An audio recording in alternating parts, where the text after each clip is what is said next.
अंधा होने पर भी फिनिस्ट ने हार नहीं मानी और अपने पैर से टटोल कर अपना हथियार ढूंढ लिया। अब फिनिस्ट ने दोबारा उस राक्षस पर हमला किया, लेकिन वो राक्षस गायब हो गया। फिनिस्ट ने इतने हमले किए कि टावर टूटने लगा। टावर टूटने के शोर से सभी योद्धा भी जाग गए। वो सभी टावर से गिर रहे मलबे के पास आए। इन योद्धाओं को न राजकुमारी दिखी न ही राक्षस, बस दिखा तो मलबे के नीचे दबा हुआ फिनिस्ट, जो धीरे धीरे उठ रहा था। जब एंडी को पता चला कि फिनिस्ट अपनी आंखें खो चुका है, तो वो उसे वहां से ले जाकर घर छोड़ आया। फिनिस्ट अपनी आंखों को खोकर बहुत गुस्से में था। वो बहुत चिड़चिड़ा हो गया था। उसकी ये हालत एंडी से देखी नहीं गई। एंडी मदद के लिए बाबा यागा के पास गया। उसने बाबा यागा को सब कुछ बताया कि फिनिस्ट के साथ क्या हुआ, लेकिन बाबा यागा ने मदद करने से साफ मना कर दिया, क्योंकि जब वो मुसीबत में थी तो फिनिस्ट ने भी उसकी मदद नहीं की थी। ये बात जब फिनिस्ट को पता चली तो वो बहुत उदास हो गया। इसी तरह वक्त गुजरता रहा। अब एंडी ने भी फिनिस्ट के पास आना बंद कर दिया था।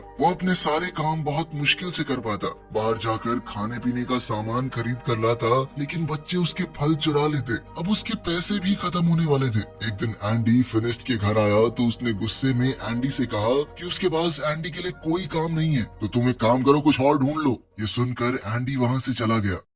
बीतते समय के साथ फिनिस्ट के सारे पैसे खत्म हो गए। अब वो दिन आ गया कि फिनिस्ट बाजार के सड़े गले फल खाने लगा। ऐसे ही एक दिन जब उसे सड़ा गला फल भी नहीं मिला, तो वो अपनी टोकरी लेकर बाजार में बैठा रहा। बाबा यागा वहां से गुजर ही रही थी कि तभी उसने फिनिस्ट को देखा, तो उसने अपनी टोकरी से कुछ खाने का सामान फिनिस्ट की टोकरी में डाल दिया। इससे पहले ये दोनों कुछ बात करते, गाँव पर कुछ लुटेरों ने हमला कर दिया। ये लुटेरे गाँव के लोगों को मारने लगे। फिनिस्ट देख तो नहीं सकता, लेकिन उसे अच्छे से सुनाई दे रहा था कि कैसे लोग मर रहे हैं, तड़प रहे हैं। जैसे ही लुटेरे उसके पास आए, उसने आवाज सुनकर वापस उन पर हमला किया। कुछ देख ना पाने के बावजूद भी सिर्फ आवाज के सहारे वो 2-3 डाकुओं से एक साथ लड़ रहा था। एक दूसरे डाकू ने फिनिस्ट पर रस्सी फेंकी, लेकिन फिनिस्ट ने ये रस्सी पकड़कर डाकू को घोड़े से नीचे गिरा दिया और फिर उसे अपनी तरफ खींचकर उसकी खूब धुलाई की। लेकिन कुछ डाकुओं ने पीछे से उस पर हमला किया और वो वहीं बेहोश हो गया। जब उसे होश आया तो वो एक शिप में था।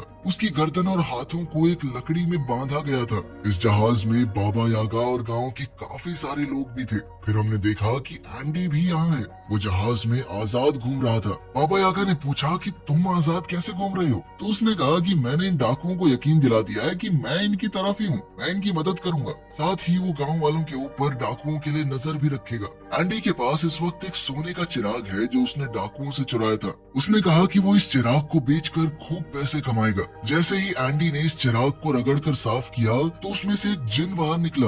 उसे देखकर सब घबरा गए, यहाँ तक कि एंडी भी। नीचे का शोर सुनकर एक डाकू वहाँ आ गया, लेकिन जिन ने इस डाकू को मारकर ऊपर फेंक दिया। जब जिन एंडी के पास गया उसकी ख्वाहिश पूछने, तो एंडी ने कहा कि वापस चिराग में चले जाओ, और वो जिन दोबारा से चिराग में चला गया। ऊपर से एक डाकू आया और एंडी के गले पर तलवार तान कर अपना चिराग उससे वापस ले लिया। और कुछ ही देर में ये जहाज अरेबिया पहुंचा। गांव से लाए हुए सभी लोगों को गुलाम के तौर पर बेचने के लिए खड़ा कर दिया गया। वहाँ एक नकाबपोश आदमी आया और उसने फिनिस्ट, बाबा यागा और एंडी को खरीद लिया। वो उन्हें अपने महल में ले गया। वहाँ पहुँचते ही सभी लोग इतना बड़ा महल देखकर हैरान रह गए। इस महल में रोबोट काम कर रहे थे। हालांकि ये बहुत ही पुराना जमाना है। तभी उस आदमी ने अपने चेहरे से नकाब हटाया। उसने कहा कि हैरान मत हो, मैं एक साइंटिस्ट हूँ और ये सभी रोबोट उसी ने बनाए थे। इस आदमी ने बताया कि उसने और भी बहुत सी मशीनें बनाई हैं जिससे इंसानों का काम आसान हो सके।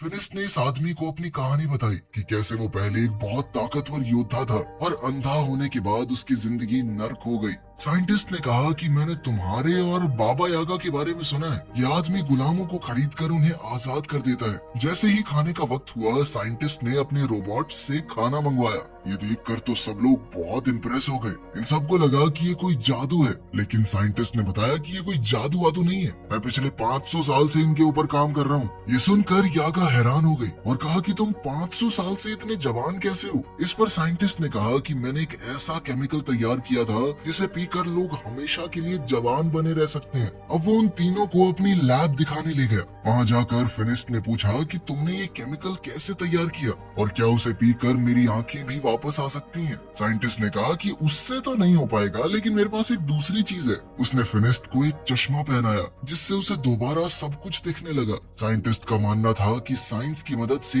कोई भी चमत्कार किया जा सकता है और जो लोग जादू का इस्तेमाल करते हैं